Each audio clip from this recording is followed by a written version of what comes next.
Assalamualaikum. Waalaikumsalam warahmatullahi wabarakatuh. Apa kabarnya, anak bapak semua? Alhamdulillah luar biasa. Allahu Akbar. Allahu Akbar. Semangat ya di pagi ini. Ya Pak. Kelasnya rapi ya. Oke Pak. Rapi, bersih dan kursinya udah tertata dengan baik ya. Ya Pak. Mohon ini dipertahankan ya, karena nanti di ujung semester kita akan ada penilaian dari kepala sekolah dan juga dari rewardnya. Dipertahankan. Jadi sebelum masuk ke pelajaran, silakan ketua kelas pimpin doa terlebih dahulu. Saya gerak berdoa mulai. Bismillahirrahmanirrahim. Alhamdulillahirobbilalamin. Kita ucapkan kepada Allah Subhanahu Wa Taala ya. Semoga diawali dengan doa tadi. Pembelajaran kita dari awal sampai akhirnya nanti berjalan dengan lancar. Amin. Amin. Bapak ambil absen terlebih dahulu ya. Apakah di antara anak-anak semua ada yang tidak hadir? Atau hadir semuanya? Hadir semuanya Pak. Hadir semuanya. Ya Bapak. Itu ya. Pak Sukan jempol buat lokal ini. Ya, Pak. Mohon ini dipertahankan ya. Dan kalau seandainya nanti ada teman kita yang nggak hadir, mohon diingatkan ya, saling mengingatkan. Apalagi nggak hadirnya tanpa keterangan ya. Ya Pak. Sebelum Bapak masuk ke materi hari ini, Bapak ingin review dulu ya materi minggu kemarin. Silakan, anak Bapak Ardi. Ya Pak. Minggu kemarin kita belajar tentang apa? Kemarin belajar tentang zina Pak. Tentang Zina dan LGBT. zina dan LGBT. Ya. Bapak ingin mengulang kembali ya. Apakah anak Bapak masih ingat ataukah mengulang di rumah atau tidak? Ini ada buktinya nanti. Zina itu pengertiannya apa kemarin? Zina itu adalah memasukkan alat kelamin perempuan Terus? dan alat kelamin laki-laki yang bukan mahramnya Pak. Yang bukan? Mahramnya. Benar, itu udah benar ya. Artinya memasukkan kelamin laki-laki ke kelamin perempuan yang bukan mahramnya. Itu adalah Zina Pak. zina. Zina itu pengertian kita belajar kemarin. Ada satu lagi pembagiannya. Pembagian zina ada berapa? Ada dua Pak. Ada dua. Apa aja itu? Yang pertama itu zina muhsan. Zina Muhsan. muhsan. Ya. Apa itu zina muhsan? Zina muhsan itu zina yang dilakukan oleh orang yang sudah berkeluarga Pak, atau yang sudah menikah. Orang yang sudah menikah. Bagus ya. Jawabannya satu lagi. Nah, yang kedua tuh zina ghairu muhsan Pak. Ghairu muhsan. Apa ghairu maknanya di sana? Apa maksudnya? Ghairu muhsan. Muhsan itu artinya zina yang dilakukan oleh seseorang yang belum menikah Pak. Yang belum menikah ya. Dilakukan oleh pemuda-pemudi. Ya berarti udah benar ya. Berarti tandanya anak Bapak belajar di rumah dan pulang pelajaran ya. Iya Pak. Mohon dipertahankan Ardi. Yang lainnya juga ya. Iya Pak. Seperti Ardi itu contoh tuh teman kalian. Bapak sebelum masuk ke materi ya, Bapak ingin membawa Bapak ke sebuah realita yang terjadi di tengah masyarakat sekarang ini, yang mana banyak terjadi tuduhan, fitnah, membohongi orang itu gampang saja. Apalagi menjelek-jelekan nama seseorang itu gampang saja. Ada suatu ungkapan yang mengatakan bahwasanya gampang aja yang bilang begini, kamu kok nggak mirip sih sama ayahmu? Dia bilang gitu. Secara tidak langsung itu kalau dalam syariat kita itu sudah dosa dan ada hukumannya.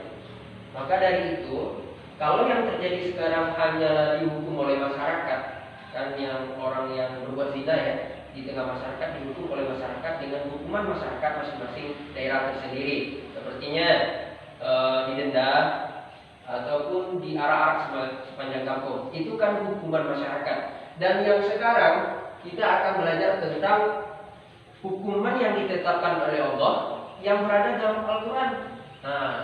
Yaitu dengan nama had Qazaf. Qazaf Pak. Had qazaf ya. Nah, oke. Kita hari ini akan belajar had qazaf, yang dimana nanti ada berapa poin tujuan pembelajaran kita. Satu, pengertian. Oh, Bapak bisa. Pengertian.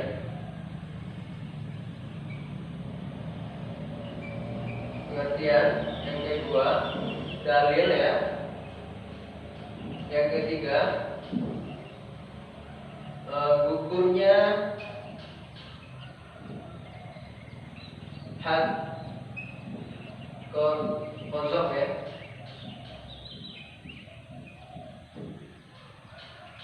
Oke, yang keempat, hukuman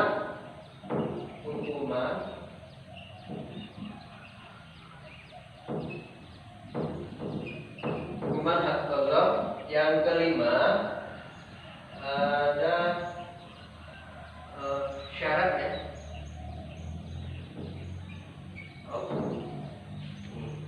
Untung Bapak banyak bawa spidol. Nanti tolong diisi ya kantor kita ya. Iya Pak. Spidol yang ini udah habis. Syarat had qazaf.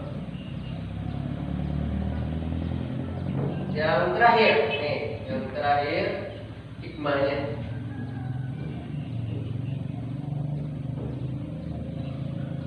Hikmahnya ya. Oke. Ada berapa? Anak-anak kita ada berapa tujuan pembelajaran kita hari ini? Ada 6 Pak. Ada 6 ya. Iya. Yang pertama pengertian. Akhirnya dalil. Yang ketiga hukumnya had qazaf. Yang keempat hukuman had qazaf. Yang kelima syarat had qazaf. Yang keenam hikmahnya ya. Nah, Bapak akan sampaikan terlebih dahulu ya bagaimana alur pembelajaran kita hari ini. Yang pertama, nih yang Bapak lingkari di atas, dua materi di atas, yaitu pengertian dengan dalil. Itu akan Bapak yang akan jelaskan ya. Yang poin 3 dan 4 itu nanti Bapak bagi dengan bentuk tugas kelompok. Bapak akan bagi 2 kelompok nanti, 2 kelompok ya. Ini poin 3 dan 4 kelompok 1. Poin 5 dan 6 itu kelompok 2. Nah, setelah Bapak jelaskan poin 1 dan 2, baru nanti kita lanjut dengan tugas kelompok dan akhirnya akan ada nanti berupa pro dan kontra ya. Iya Pak. Pro dan kontra nanti Bapak jelaskan bagaimana sistemnya. Oke, udah bisa dihapus ini? Bisa Pak. Bisa. Bisa. Bapak akan masuk lagi ke materi pengertian ya.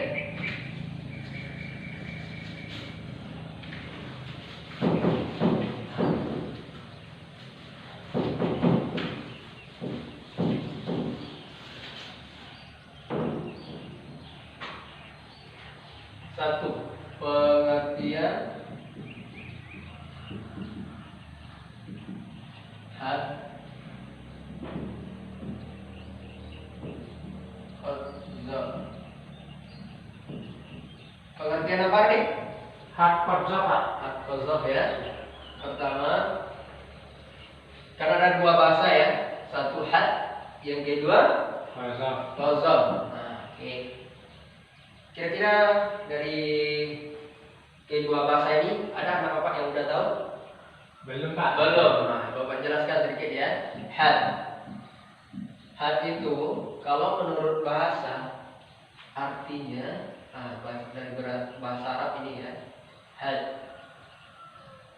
Had ya, yang maknanya batasan. Batasan ya, kan jadi pertanyaan bagi anak Bapak. Batasan apa sih yang dimaksud?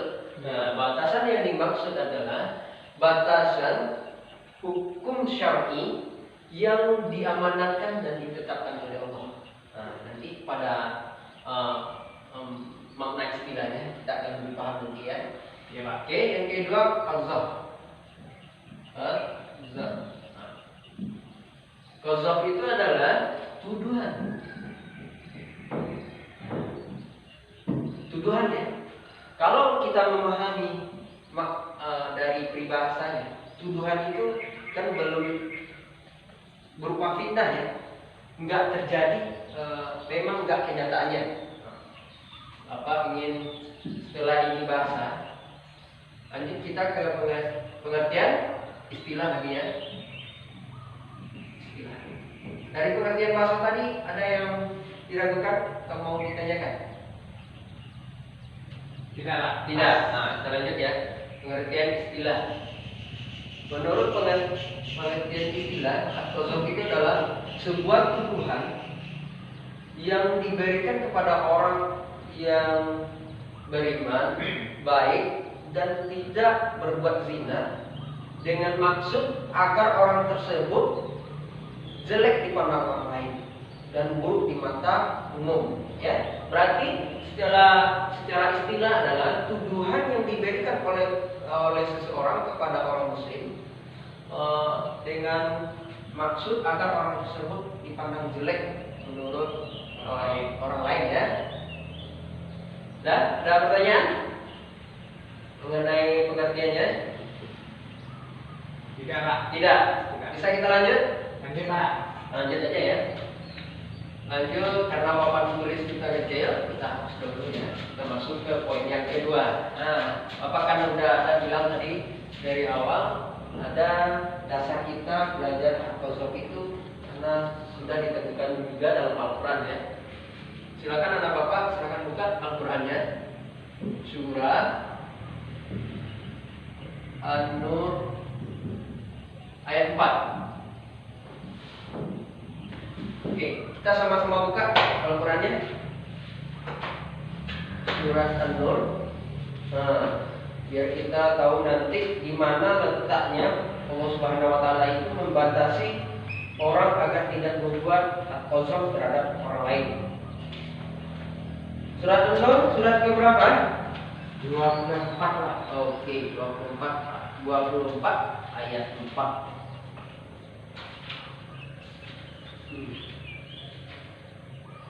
Oke, Bapak akan bacakan terlebih dahulu ya. An-Nur ayat 4. Silakan anak Bapak yang lain buka Al-Quran dan dengar ya Bapak membacakan. Ya, Pak. A'udzu billahi minasy syaithanir rajim. Bismillahirrahmanirrahim. والذين يرمون المحصنات ثم لم يأتوا بأربعة شهداء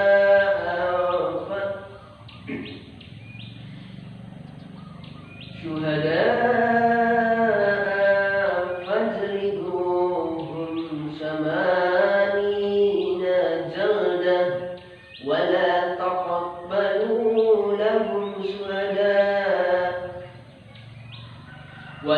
تقبلوا لهم شهادة أبدا وأولئك هم الفاسقون. Oke, setelah Bapak baca, coba anak Bapak yang baca terjemahannya lagi. Iya, kan? Ayat 4, Pak. Ayat 4, nah, kita baca terjemahannya. Bismillahirrahmanirrahim.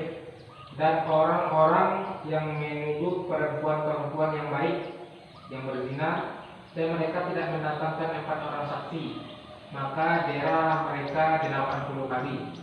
Dan janganlah kamu terima kesaksian mereka untuk selama-lamanya. Mereka itulah orang-orang yang fasik. Tadi sudah jelas ya pada ayat ini. Yuk kita baca lagi, kita pilah ayatnya per katanya, apa maksudnya itu. Walladzina yarmunal muhsanati summa lam ya'tu bi arba'ati, artinya dan orang-orang yang menuduh perempuan baik-baik berbuat zina di arba'ati dan tidak bisa mendatangkan 4 orang saksi. Nah, lanjut kita ke ayatnya. Wajliduhum 80 jaldah, maka deralah mereka 80 kali. Nah, dan janganlah kamu terima kesaksian mereka selama-lamanya. Mereka itu adalah orang-orang yang fasik. Maka kalau kita lihat ya dalam ayat ini pada lafaz hukumannya itu fajriduhum samanina jaldah ya. Maka deralah mereka dengan deraan 80 kali ya. Maka jelas pada ayat ini Allah Subhanahu wa taala melarang kita untuk memberikan tuduhan terhadap orang lain karena itu membawa efek yang buruk kepada orang lain ya. Berarti sudah jelas dasar kita belajar hak kosong itu dalam surat An-Nur ayat 4 ya. Kita pertanyaan. Fasik itu apa Pak? Fasik ya. Oh, pada penghujung ayat ya Ri? Iya Pak. Penghujung ayat ada kalimat fasik. Wa ulaika humul fasikun. Nah, fasikun ya. Fasikun itu maksudnya orang yang tahu perintah Allah tapi dia mengingkarinya. Contohnya kayaknya tadi dia tahu zina itu ada dampaknya, ada kerugian yang bagi diri sendiri dan orang lain, tetapi dia masih mengerjakannya. Itu adalah orang-orang yang fasik dan juga mengingkari baik itu mengingkari keseluruhan ajaran agama maupun separuhnya. Ada pertanyaan lagi? Tidak Pak. Tidak ya. Berarti 2 poin sudah Bapak jelaskan, yaitu yang pertama pengertian dan juga dasar hukum ya. Sekarang sistem pembelajaran kita lanjutkan dengan tugas kelompok. Silakan kelompok 1 Bapak yang tunjuk Ardi dengan Arvano, kelompok 1 ya. Ya Pak. Kelompok 2 Diki sama Hadi. Nah silakan. Kelompok 1 materi 3 dan 4. Kelompok 2 materi 5 dan 6. Silakan Bapak kasih waktu untuk diskusi ya. Ya. Selama diskusi jangan harap untuk dapat bermain-main ya, karena Bapak nilai ya proses yang pembelajaran kita. Silakan. Bagaimana Ardi? Ada kendala? Enggak ada Pak. Tidak ada.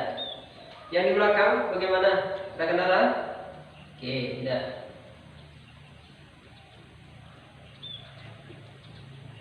Kalau ada kendala, ada yang diragukan, silakan ditanya kepada Bapak ya.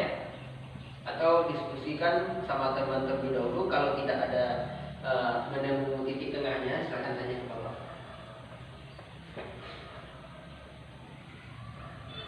Oke, waktu tinggal 1 menit lagi untuk waktu diskusi ya. Setelah itu kita silakan tampilkan perwakilan dari kelompok ya. Nah, waktunya sudah habis.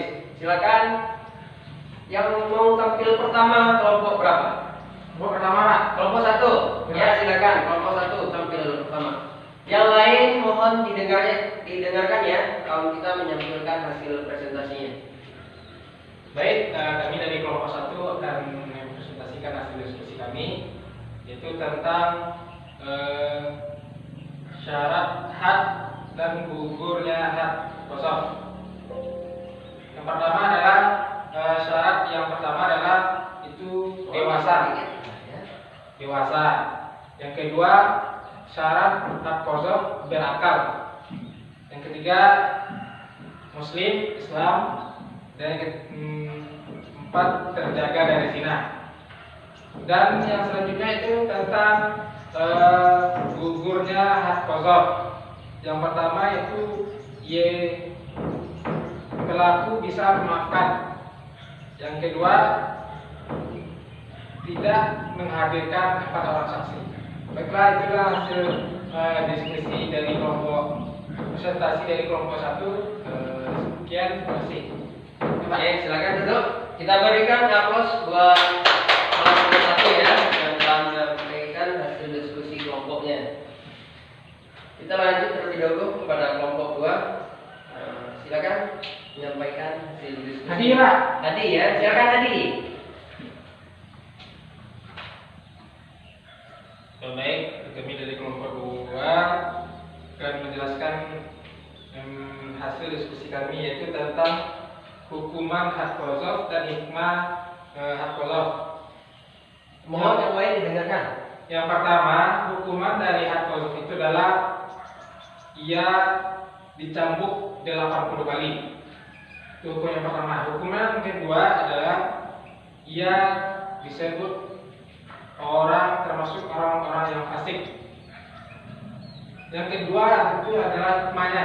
Yang hikmahnya itu adalah dari had qadhaf ini adalah untuk menjaga kehormatan. Dan kedua, untuk menjaga kemuliaan umat Islam. Itu Pak. Oke, silakan duduk, Saudara Hadi. Oke, kita berikan aplaus juga buat kelompok 2 ya, yang telah menyampaikan materinya. Oke, Bapak, setelah disampaikan oleh materi tadi, Bapak anggap yang kelompok 1 sudah memahami materi yang disampaikan kelompok 2, dan begitu juga sebaliknya, kelompok 2 juga telah memahami materi yang disampaikan oleh kelompok 1 ya. Apakah di antara materi yang telah disampaikan tadi ada yang diragukan atau yang mau ditanyakan? Ada? Kalau tidak, Bapak yang akan melanjutkan ya. Bapak ingin menambahkan, ada Pak. mengulas materinya. Tidak ada? Tidak ada Pak. Oke, kita lanjut ke syarat ya. Syarat had qadhaf. Tadi telah disampaikan oleh kelompok 1, syarat had qadhaf itu dewasa, berakal, muslim, dan terjaga dari zina. Itu semuanya memang sudah benar ya. Tapi di sini Bapak ingin mengkelompokkan lagi agar nanti bisa gampang kita memahaminya ya. Kalau menurut pengelompokannya, ada syarat had qadhaf itu orang yang tertuduh. Yang kedua penuduh. Orang yang tertuduh itu haruslah orang yang berakal. Berakal maksudnya di sini gimana? Gak mungkin kan orang gila kita tuduh berzina, sedangkan dia tidak dikenakan hukum Islam ya. Orang gila sampai dia sembuh dari gilanya, orang tidur sampai dia bangun dari tidurnya, orang sakit sampai dia sembuh dari sakitnya, itu adalah dapat dispensasi dari hukum Islam. Jadi yang pertama, syarat orang yang tertuduh dalam had qadhaf itu adalah orang-orang yang berakal. Jadi tidak mungkinlah kita memberikan tuduhan kepada orang-orang yang tidak berakal ya. Itu tidak ada maknanya. Yang kedua, berakal, dewasa. Oke. Ada lagi berakal, dewasa. Dewasa di sini orang yang tertuduh itu harus dewasa. Jadi kalau dia anak-anak, dia itu kan belum dibebani hukumannya. Kita lanjut ke syarat yang penduduk, kita sekilas saja ya. Kan Bapak mengkelompokkannya aja. Syarat penduduknya 1, juga sama seperti yang di atas, dewasa,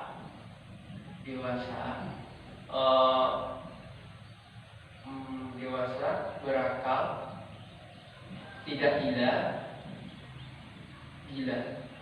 Oke. Ada pertanyaan? Tidak Pak. Tidak. Kita lanjut ya. Tidak. Nggak bisa dihapus karena bukan tulis kita kecil ya.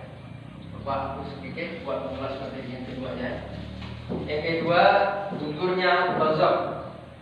Di sini kelompok 1 tadi menyampaikan ada 2 poin. Bapak ingin menambahkannya lagi. Yang pertama, dan gugurnya ketika orang yang tertuduh itu memaafkan.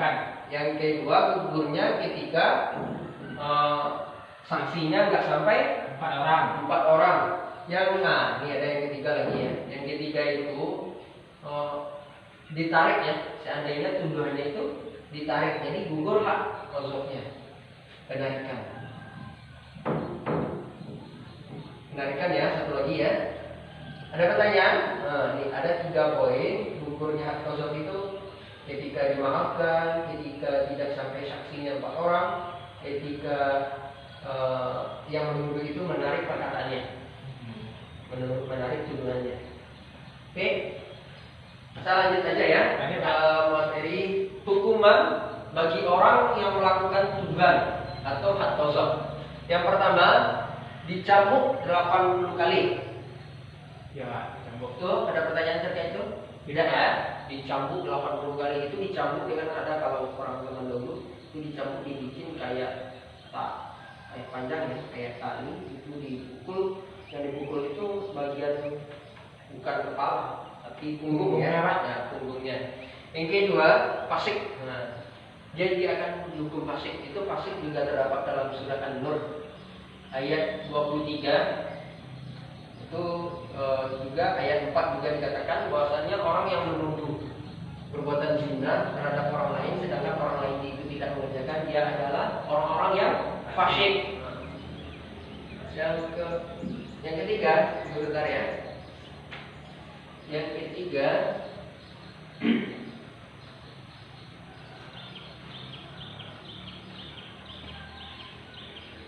ada lagi kita bedakan berdasarkan hukuman merdeka dengan tidak merdekanya. Seandainya orang yang menuduh itu merdeka, dia akan dicambuk 80 kali. Seandainya dia tidak merdeka, dia akan dicambuk setengah dari orang yang merdeka. Berarti 40 kali cambukan ya. Oke, ada pertanyaan? Tidak. Nah, oke, kita lanjut ke poin materi yang terakhir. Hikmah dari hak qadha. Yang pertama, memelihara kehormatan orang. Yang kedua, Bapak tambahkan ya, melarang terjadinya permusuhan ya antara penuduh dengan yang bertuduh. Yang ketiga, menjaga tali silaturahmi ya, antar sesama umat. Ada pertanyaan mengenai semua materi kita dan 6 poin tadi? Ataukah kita lanjut lagi dengan sistem yang sudah Bapak sampaikan dari awal tadi, sistem pro dan kontra ya? Bisa dihapuskan? Bisa Pak. Oke.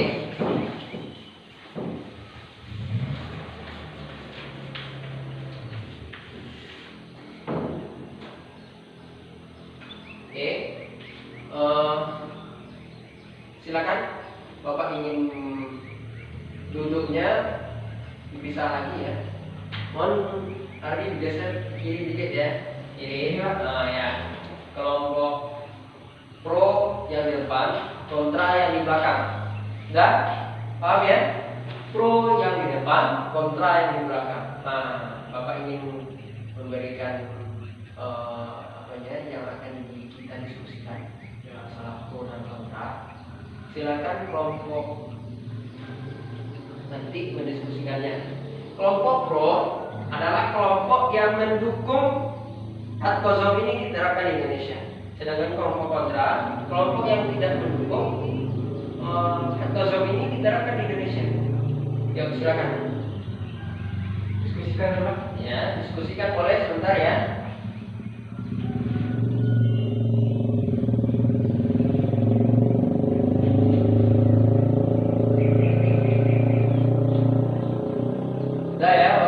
Buat diskusi.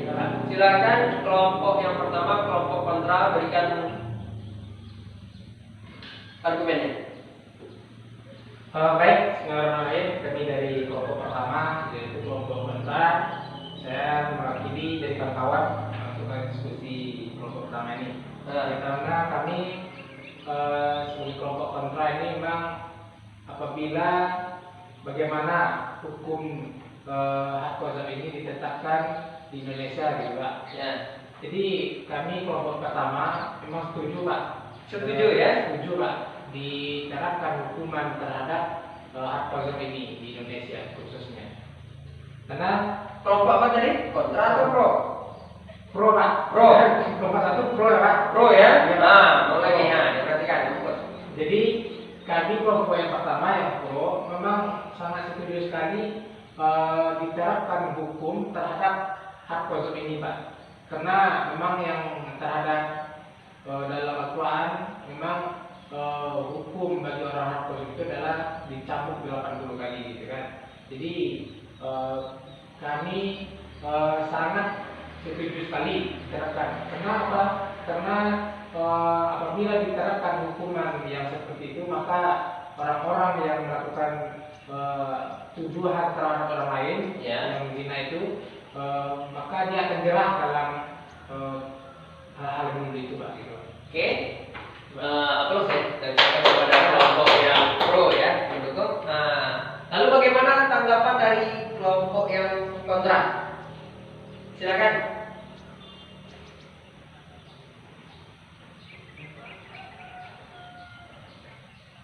Oke, berarti kelompok yang kontra menyampaikan bahwasannya dia nggak setuju ya. Kelompok pro mengatakan setuju. Jadi bagaimana Ari, ada yang disampaikan? Kalau kami dari kelompok satu memang kurang setuju dari kelompok dua tadi, Pak. Dia menganggap masa apa namanya hukum tidak perlu diterapkan di Indonesia itu, karena kalau diterapkan itu atau dalam 40 kali itu nggak perlu, ya kan? Jadi memang kalau hal seperti itu memang membuat orang-orang lain itu, masyarakat lain itu tidak akan jerah gitu, tidak akan membuat dirinya takut gitu. Kalau hanya dalam penjara itu memang di penjara aja, di penjara paling nggak lama ya Pak, sekitar 1 tahun, 2 tahun, 3 tahun pada lama ini kan. Cuman setelah itu bisa saja dia melakukan, dia mengulangi kesalahan-kesalahan lagi gitu kan. Jadi memang kabarnya diterapkan hukuman untuk hak konsum ini, Pak. Oke, terima kasih buat kelompok pro dan kontra. Menurut Bapak, kelompok pro juga yakin akan pendapatnya itu memang benar. Ya. Seharusnya memang kita, kalau Bapak nih, Bapak kan juga umat muslim ya, Bapak juga akan mendukung seandainya diterapkan hukum ini. Karena kalau diterapkan hukum ini di Indonesia, kan nyata nih, orang yang menuduh orang lain berbuat zina, dia akan diletakkan di tempat umum, lalu dicambuk. Dan orang-orang yang akan menyaksikan, orang yang mengetahui orang itu dicambuk karena tuduhan menuduh orang lain berbuat zina, akan takut.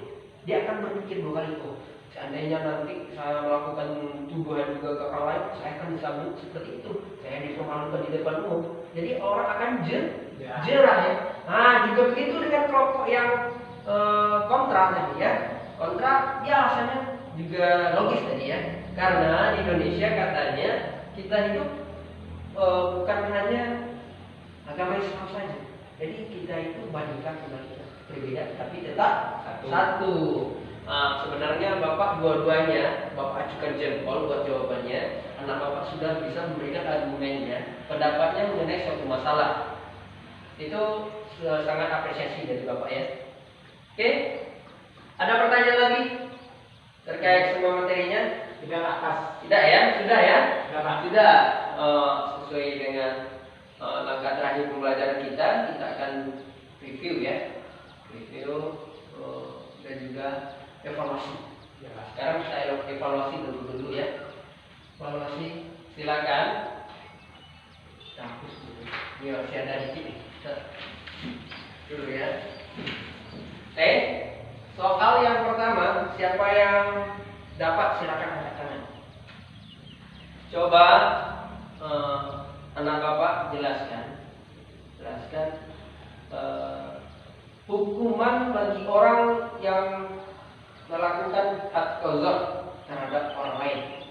Ani, hukuman terhadap hak qazaf ini Pak itu dicabut 80 kali. Cabut 80 kali. Terus ya, tunggu dulu. Yang belakang ada tadi. Oh ya, benar tadi.